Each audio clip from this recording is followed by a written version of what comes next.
ലൈംഗികപരമായിട്ടുള്ള പല പ്രശ്നങ്ങളും എല്ലാവർക്കും ഉള്ളതാണ്. നമ്മൾ ഒരു നാണക്കേടും വിചാരിക്കേണ്ട കാര്യമില്ല അല്ലേ. നമുക്ക് ജനനേന്ദ്രിയം ഇല്ലെങ്കിൽ നമ്മളൊക്കെ ഉണ്ടോ ഇന്നിവിടെ?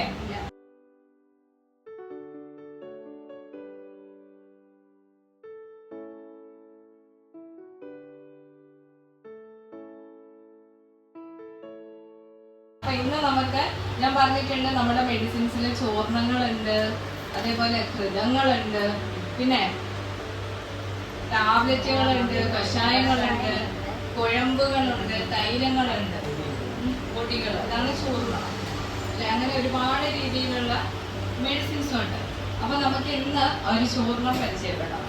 അതെല്ലാവർക്കും അറിയുന്നതാണ്. നമ്മൾ കിട്ടുന്ന അവസരങ്ങൾ മാക്സിമം, ഞാൻ ഇപ്പോഴും പറയാറുണ്ട്, യൂട്ടിലൈസ് ചെയ്യുക. നിങ്ങൾക്ക് ഇനി ഇങ്ങനത്തെ ഒരു ക്ലാസ് നിങ്ങൾ കിട്ടണം എന്നില്ല എന്ന് വെച്ചാൽ ഫാർമസിയിലൊക്കെ വർക്ക് ചെയ്യണമെങ്കിലോ ഒക്കെ അത് നിങ്ങൾക്ക് വളരെയധികം ഉപകാരം ചെയ്യും. അപ്പൊ